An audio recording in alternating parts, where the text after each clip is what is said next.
نحمدہ ونصلی علی رسول الکریم اما بعد اعوذ باللہ من الشیطان الرجیم ولن ترضى عنك اليهود ولا النصارى حتى تتبع ملتهم۔ السلام علیکم ورحمۃ اللہ وبرکاتہ۔ پیارے میرے محترم بھائیوں، ایک مرتبہ پھر میں ایک عجیب و غریب ویڈیو بیان کے ساتھ آپ کی خدمت میں حاضر ہوا چاہتا ہوں۔ یہ آپ اپنے موبائل اسکرین پر دیکھ رہے ہیں، یوٹیوب پر بھی اور فیس بک پر بھی۔ یہ حضرت بیان کر رہے ہیں اور ان کا نام ہے امیر حمزہ صاحب، جن کا تعلق مرکز دعویٰ اور جماعت الدعویٰ اب موجودہ مرکزی ملی مسلم لیگ کے ساتھ ہے۔ نارنگ منڈی کے اندر یہ پروگرام ہے اور اس پروگرام کا عنوان ہے وحدت امت اور یکجہتی فلسطین۔ یہاں آپ کو نظر آ رہا ہے کہ جواد نقوی اور اس جیسے دیگر شیعہ حضرات بھی سٹیج کے اوپر موجود ہیں، اور یہاں بیان کرنے والا امیر حمزہ رہنما مرکزی یا جو بھی ان کا نام ہے ملی مسلم لیگ۔ یہاں اس شخص نے شیعہ نوازی اور رافضیت کو خوش کرنے کے لیے کوئی کسر باقی نہیں چھوڑی۔ قرآن مجید فرقان حمید ہمیں یہ تعلیم دیتا ہے۔ اللہ سبحانہ و تعالیٰ نے فرمایا وَلَن تَرْضَىٰ عَنْكَ الْيَهُودُ وَلَا النَّصَارَىٰ، آپ سے یہودی اور عیسائی کبھی خوش نہیں ہونے والے۔ حتیٰ تتبع ملتہم، یہاں تک کہ آپ ان کی ملت کی پیروی کرو۔ تو جس طرح میرے مسلمان بھائیوں، یہودی اور عیسائی ہم سو مرضی ان لوگوں کی چاپلوسی کر کے دیکھ لیں، یہود اور نصارہ کو جتنا مرضی خوش کرنے کی کوشش کر لیں، یہودی اور عیسائی مسلمان سے راضی نہیں ہوگا، خوش نہیں ہوگا، یہاں تک کہ مسلمان خود یہودی ہو جائے۔ یہی مثال رافضیت کی ہے کہ رافضی کو خوش کرنے کے لیے سو مرضی چاپلوسی کر لی جائے، سو مرضی جو ہے وہ باتیں کر لی جائیں، کبھی بھی یہ رافضی ہم سے راضی ہونے والے اور خوش ہونے والے نہیں۔ اس شخص نے اس نارنگ منڈی کے پروگرام میں وحدت امت و یکجہتی فلسطین، یہاں رافضیوں کو خوش کرنے کے لیے ایک بہترین اور شاندار خطاب فرمایا کہ یہ رافضی اس سے خوش ہو جائیں۔ نامعلوم اس جماعت کو کیا ہوا کہ کبھی یہ دربار پر تو کبھی یہ مزار پر، اور کبھی جو ہے وہ رافضیت کے ایوانوں میں رافضیت کی خوش آمدی اور چاپلوسی کرنے کی تمام حدود کو یہ لوگ پھلانگنا ان لوگوں نے شروع کر دیا۔ ووٹ کے لیے یا کرسی کے لیے یا کوئی پس پردہ دیگر مقاصد کے لیے رافضیت کو خوش کرنے کے لیے اس طرح کی گفتگو کرنا۔ اب ہم اس شخص کی ہوئی گفتگو کا تجزیہ کرتے ہیں اس نیت اور ارادے کے ساتھ کہ ہمارا مقصد فقط اصلاح ہے۔ ان اريد الا الاصلاح ما استطعت وما توفیقی الا باللہ، میرا مقصد فقط اصلاح ہے کہ ایسے بیانات اور ایسے حضرات، اس قسم کے بیانات کرنے والے وہ فتنہ ہیں، اور ان فتنہ پروروں سے بچو۔ کبھی یہ کسی اور پوائنٹ سے، اور کبھی وحدت امت کے نام پر، کبھی ووٹ اور کرسی کے نام پر لوگوں کے عقائد اور ایمان کا بیڑا غرق کرنے والے یہ مذہبی بہروپیے۔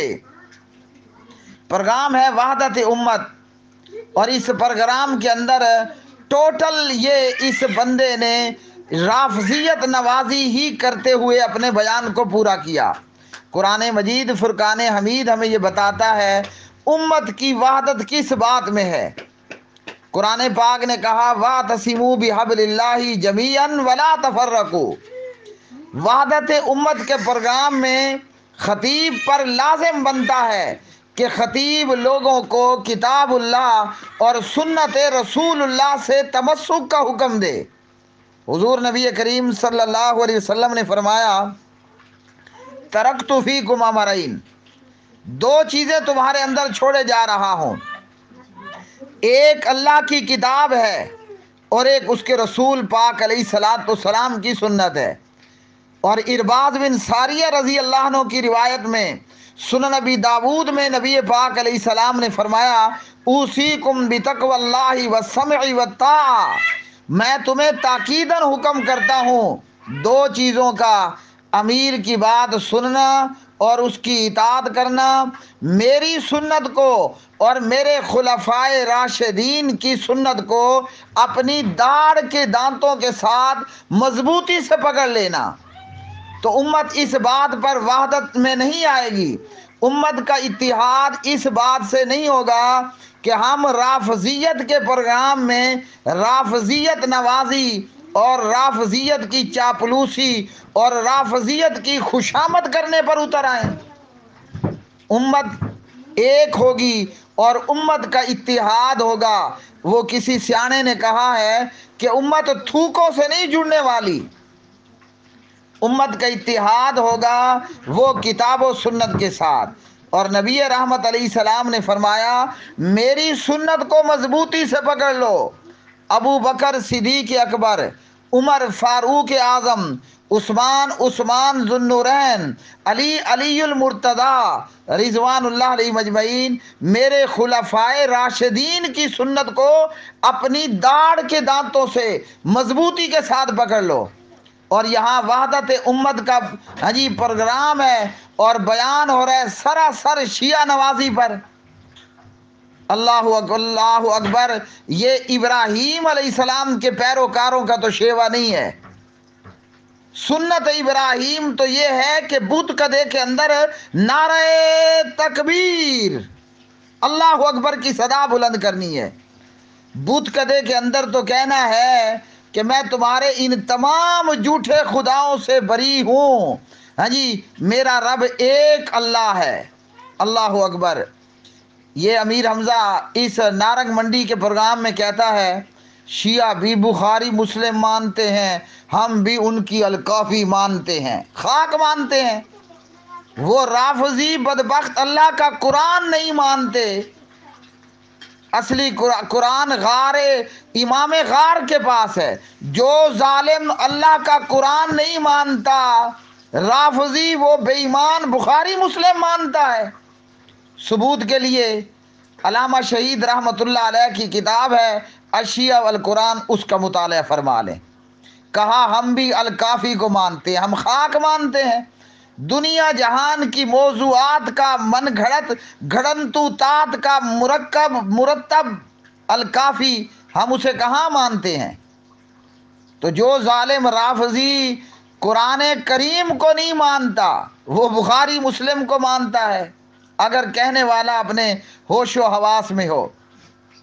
وحدت امت کے اس بیان کے اندر حضرت علی کے فضائل اور شیعہ کو محض خوش کرنے کے لیے امت کی وحدت ہوگی تو خلفائے راشدین کی سنت پر، صدیق اکبر کے فضائل، فاروق اعظم کے فضائل، عثمان ذو النورین کے فضائل، علی المرتضی کے فضائل، ابو سفیان کے فضائل، معاویہ بن ابی سفیان کے فضائل، ماجی حضرت عائشہ کے فضائل، ماجی سیدہ حفصہ کے فضائل۔ امت تو یہاں جڑے گی، امت تو جڑے گی کہ جب ہم ان کو اللہ کے قرآن کی طرف بلائیں گے، اللہ کے نبی کے فرمان کی طرف بلائیں گے۔ امت کا تو جوڑ ہوگا تعالوا الی کلمۃ سواء بیننا و بینکم۔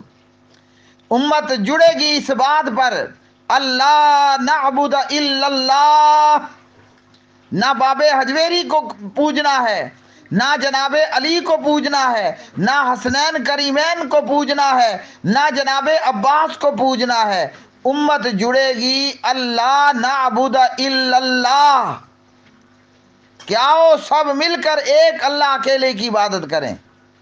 اللہ اکبر۔ یہ حضرت فرماتے ہیں کہ غزہ کے اندر حضرت علی کے پردادے کی قبر ہے، فلاں جگہ پر فلاں کے والد صاحب کی قبر ہے، فلاں جگہ پر فلاں کے دادے کی قبر ہے۔ امت قبروں پر جڑے گی، اور ستیہ ناس بیڑا غرق ہو گیا تمہارا۔ غزہ میں قبر ہے تو ہم نے قبروں کا کیا کرنا ہے؟ ہاں جی، غزہ میں قبر ہے تو ہم نے غزہ میں موجود قبروں کا کیا کرنا ہے؟ قبر پرست، مردہ پرست رافضیت، اور ان کے سامنے غزہ میں فلاں کی قبر، یثرب میں فلاں کی قبر، ہاں جی فلاں میں فلاں کی قبر، امت قبروں پر جڑے گی۔ انا للہ و انا الیہ راجعون۔ اور پھر اس بیان کے اندر یمن کے حوثیوں کی بھی تعریفات کر دی، اور نہایت بری بات کرتے ہوئے ہاں جی قرآن مجید سورت الفتح کی آیت کی اپنی من مانی تفسیر کر دی۔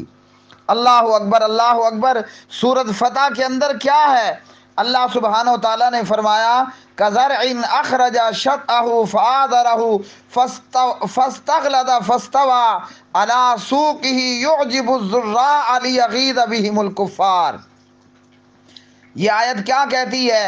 فرمایا ان کی مثال اس کھیتی کی طرح ہے جس نے اپنی کوپل نکالی، پھر اسے مضبوط کیا، پھر وہ موٹی ہوئی، پھر وہ اپنے تنے پر سیدھی کھڑی ہو گئی، کاشت کرنے والوں کو خوش کرتی ہے تاکہ وہ ان کے ذریعے کافروں کو غصہ دلائے۔ یہ بدنصیب خطیب کہتا ہے، جو آپ کو نظر آ رہا ہے، کہتا ہے کہ اس سے مراد سنی ہے اور شیعہ ہے۔ انا للہ و انا الیہ راجعون۔ اس سے مراد صحابہ کرام اور اہل ایمان ہیں۔ اللہ اکبر، اللہ اکبر۔ یہ اشرف الحواشی میں ہے، ہاں جی، اور اسی طرح حافظ عبدالسلام صاحب کی تفسیر میں ہے، احمد رضا خان کے کنز الایمان کے اندر ہے، ابو الاعلیٰ مودودی صاحب کے ترجمہ تفسیر کے اندر ہے۔ کیا ہے کہ اس کھیتی سے مراد محمد رسول اللہ صلی اللہ علیہ وسلم کے صحابہ کرام رضوان اللہ تعالی علیہم اجمعین ہیں۔ اور اشرف الحواشی میں ہے، اس آیت سے امام مالک رحمہ اللہ نے رافضیوں کے کافر ہونے پر استدلال کیا ہے، اور علماء نے امام مالک سے اتفاق کیا ہے۔ اللہ اکبر۔ یہ آیت تو بتا رہی ہے کہ صدیق اکبر کا دشمن بے ایمان ہے۔ یہ آیت تو بتا رہی ہے معاویہ ابن ابی سفیان کا دشمن تو بے ایمان ہے۔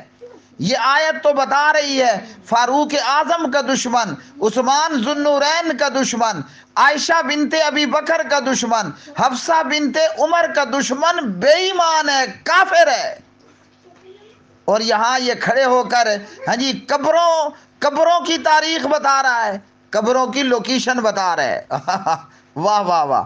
امت جو ہے وہ قبروں کے ذریعے وحدت میں آئے گی۔ یاد رکھیے کہ امت کا اتحاد ہوگا اللہ کی توحید پر، نبی کی امامت پر، اور صحابہ کرام رضوان اللہ تعالی علیہم اجمعین کی قیادت پر۔ بچو ان ظالموں سے اور ان گمراہ کرنے والے مذہبی بہروپیوں سے، ہیں جی، کبھی یہ ووٹ کے نام پر، کبھی یہ کرسی کے نام پر، اور کبھی اپنے باطل مقاصد کے نام پر یہ بدبخت امت کو وحدت دیں گے کہ جن کو نہ تو ہاں جی اللہ کی توحید نظر آئی وحدت کے لیے، نہ نبی کی امامت نظر آئی وحدت کے لیے، نہ صدیق فاروق عثمان علی کی قیادت نظر آئی ہاں جی وحدت کے لیے۔ ان جیسے بد نصیبوں پر میں افسوس مارے کہتا ہوں انا للہ و انا الیہ راجعون۔ مر گئے یہ اور ہو گئے یہ ہلاک۔